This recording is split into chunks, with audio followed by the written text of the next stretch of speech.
नमस्कार। अजय चतुर्वेदी।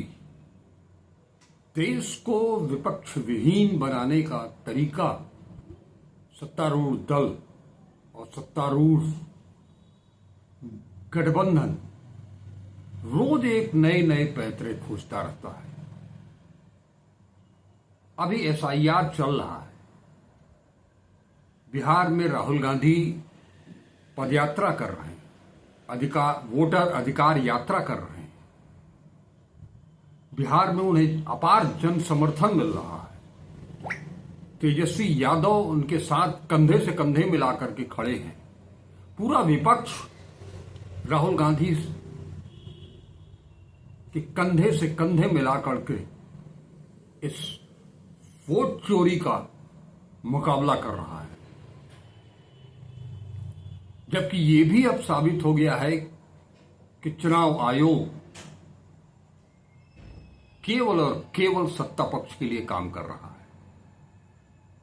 उनकी press conference, जब तक वो प्रेस कॉन्फ्रेंस में नहीं आए थे तब तक कुछ एक उम्मीद बनी थी, थोड़ी सी एक आध पॉइंट में। बाकी तो पिछले 11 साल से क्या हो रहा है वो सबको पता है। इन सब से इतर आपने ये भी देखा कि ये सरकार किस तरह से किसे, वो चाहे कोई हो, विपक्ष का कितना बड़ा से बड़ा नेता हो, कितना पाकसाफ नेता हो, झूठे इल्जाम में लोगों को जेल भेज दिया गया। आपको याद होगा हेमंत सोरेन को सबसे पहले जेल भेजा गया और उनके ऊपर जो जमीन घोटाले के आरोप लगाए गए, लोकसभा चुनाव के पीक पीरियड में उन्हें जेल भेजा गया था। और जब सब कुछ नॉर्मल हो गया, सामान्य हो गया, तो उन्हें रिहा ही नहीं किया गया, बल्कि कोर्ट ने यहां तक कहा कि उनके ऊपर कोई आरोप ही नहीं है, सिरे से उन्हें बाइज्जत बरी कर दिया। सफेद जैन, आम आदमी पार्टी के स्वास्थ्य मंत्री, उन्हें भी भेजा गया, उनके ऊपर भी उन्हें भी लटकाया गया। वो भी बाइज्जत बरी होकर के बाहर आए। दिल्ली के मुख्यमंत्री को जेल भेजा गया। अभी उनका निर्णय भले ही ना आया हो, लेकिन वो भी, इन सब के पीछे कहानी सिर्फ इतनी ही थी कि उस राज्य में विपक्ष की सरकार है, वो चलनी नहीं चाहिए, उसको गिरा देना है। ईडी, सीबीआई, इनकम टैक्स, तमाम सारी चीजें लगा करके इन स्वायत्तशासी संस्थाओं का, संवैधानिक संस्थाओं का उपयोग वॉशिंग मशीन के टूल के रूप में किया जा रहा है। और अब जब ये लगा एक तरफ से कि राहुल गांधी वोट चोरी के मुद्दे को लेकर के, एसआईआर को मुद्दे को लेकर के बिहार को जीत चुके हैं लगभग, और बिहार ही नहीं, अब इसके आगे देश भर में चुनाव चोरी का इल्जाम अब सीधे सीधे चुनाव आयोग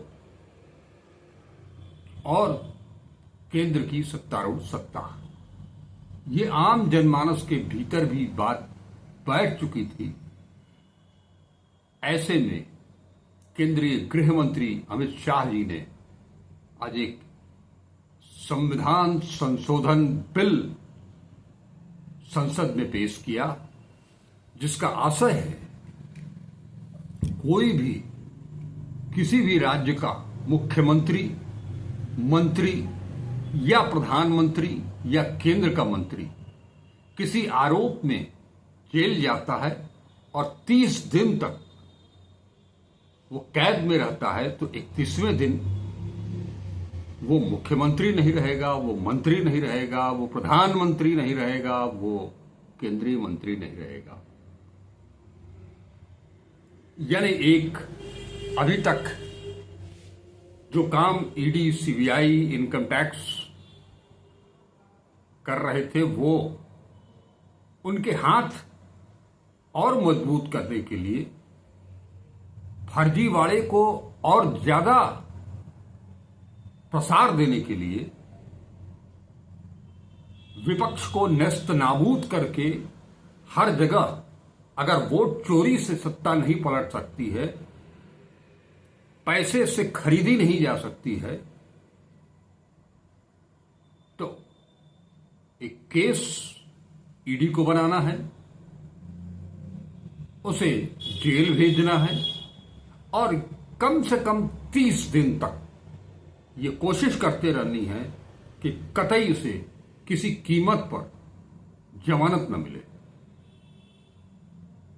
अभी तक हमारे संविधान के अनुसार व्यवस्था ये थी कि जब तक कोई आरोप सिद्ध नहीं होता है, तब तक कोई भी चुनाव लड़ सकता है, विधायक, सांसद, मंत्री, मुख्यमंत्री, प्रधानमंत्री बन सकता है।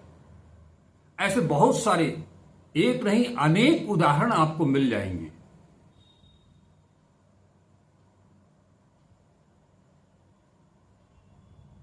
गुजरात से लेकर के पूरे देश भर में ऐसे उदाहरण मिल जाएंगे। लेकिन उदाहरण मतलब किसी को भी किसी भी आरोप में मुकदमा चला, लेकिन जब तक न्यायालय उसे दोषी साबित नहीं करता, उसे सजा नहीं सुनाता, तब तक वो चुनाव भी लड़ सकता है, मंत्री भी बन सकता है, मुख्यमंत्री भी बन सकता है। लेकिन ये जो कानून लेकर के आए हैं अमित शाह, इसका मतलब और कुछ नहीं है। राजनीति को स्वच्छ करने का कोई ध्येय नहीं है। किसी गफलत में न रहिएगा। ऐसा नहीं है कि अमित शाह का किरदार क्या है ये पूरा देश जानता है। हर बच्चा उससे वाकिफ है। मुझे यहां कुछ कहने की जरूरत नहीं है। वो अमित शाह आज संविधान संशोधन 131वां संविधान संशोधन एग्जैक्ट या अभी ध्यान से उतर गया है। वो संविधान संशोधन का बिल लेकर के आए। 2 और बिल थे, लेकिन इस बिल का विपक्ष ने पुरजोर न केवल विरोध किया, एक स्वर से, चाहे वो केसी वेणुगोपाल हो, मनीष तिवारी हो, असदुद्दीन ओवैसी हो, धर्मेंद्र यादव हो, सबने एक स्वर से इसे लोकतंत्र को समाप्त करने का बिल बताया। यानी कि विपक्ष में कोई रहेगा ही नहीं। यही तो सारी कवायद की जा रही है।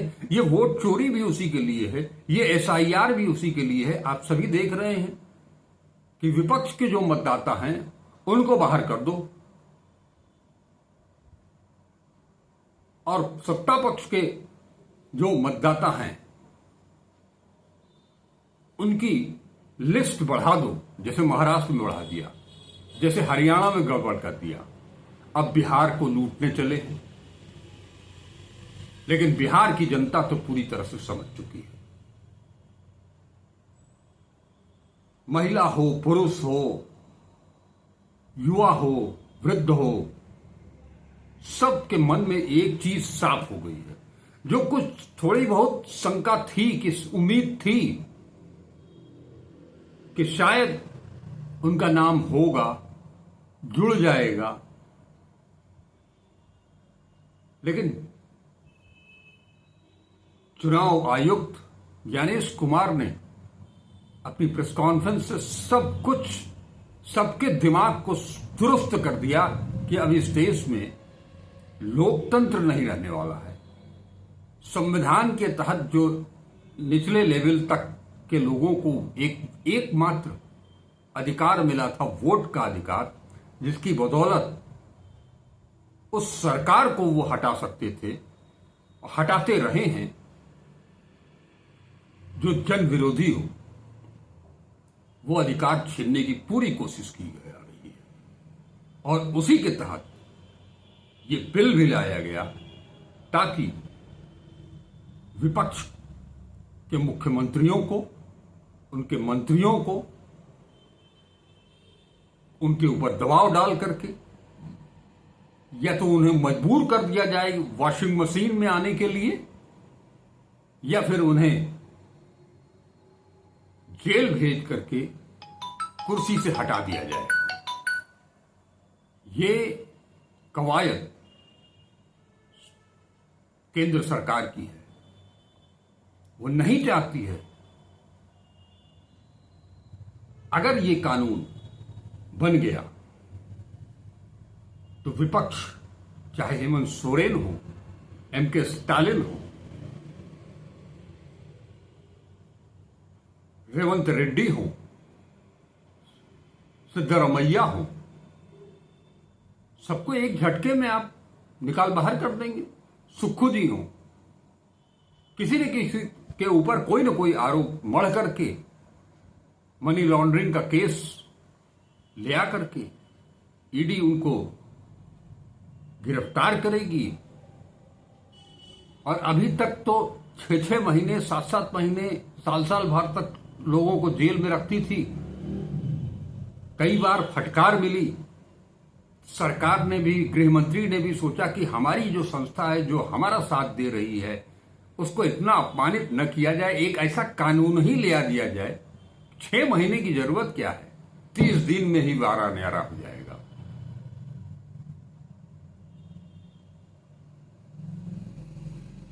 इतनी सत्ता, हुकूमत की इतनी जबरदस्त उत्कंठा, वो लालसा क्यों?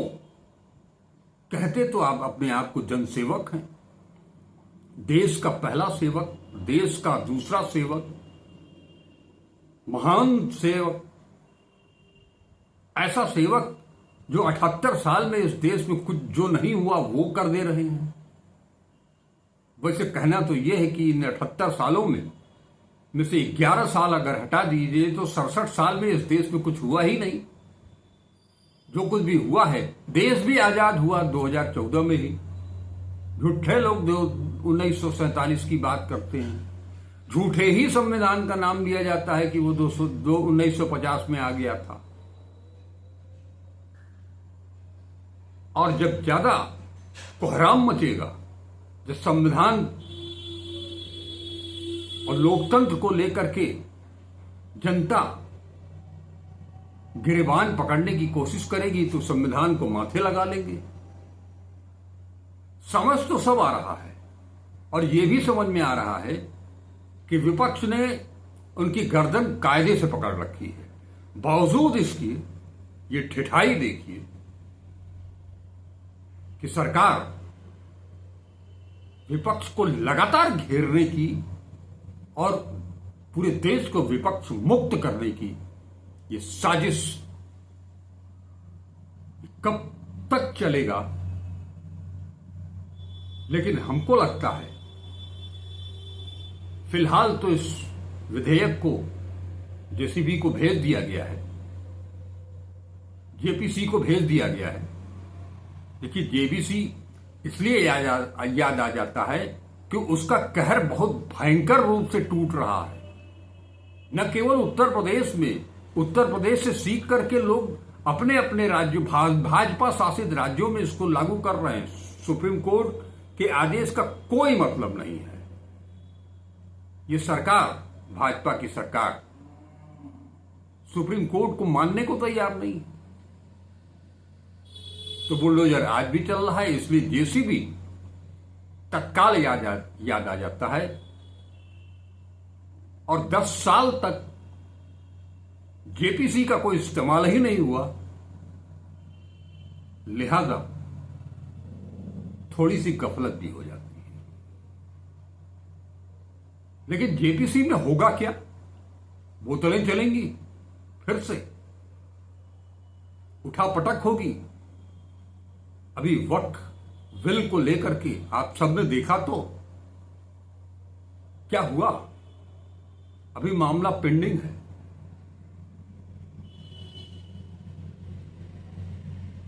उसका फैसला आना, अंतिम फैसला आना अभी बाकी है। ऐसा ही कुछ कानून, उससे भी ज्यादा भयानक, उससे भी ज्यादा क्रूर, पूरा सिस्टम ही बदल देंगे।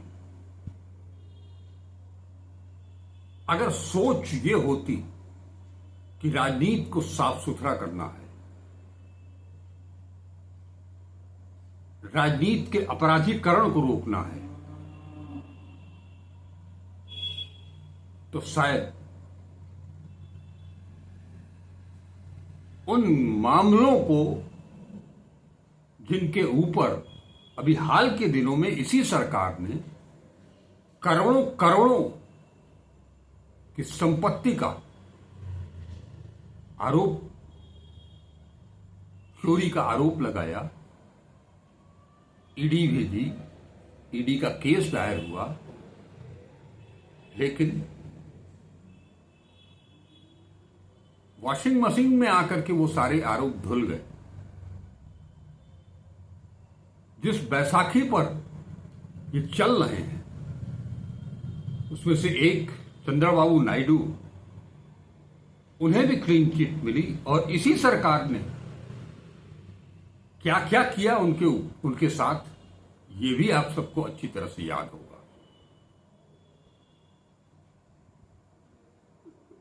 ये धमकान है, ये चमकान है, ये हेकड़ी है कि हम केवल और कोई नहीं, दूजा कोई नहीं, इस देश पर केवल और केवल आरएसएस और भारतीय जनता पार्टी ही राज करेगी, दूसरा कोई नहीं कर सकता है। क्या ये संविधान बताता है? ऐसे विधेयक ले आकर के, ऐसे कानून बना करके आप देश को मजबूत, देश के लोकतंत्र को मजबूत करना चाहते हैं या उसे नेस्त नाबूद करना चाहते हैं? कोशिश तो इनकी यही है कि लोकतंत्र को खत्म करके, नेस्त नाबूद करके उसके ताबूत में आखिरी कील ठोक दी जाए।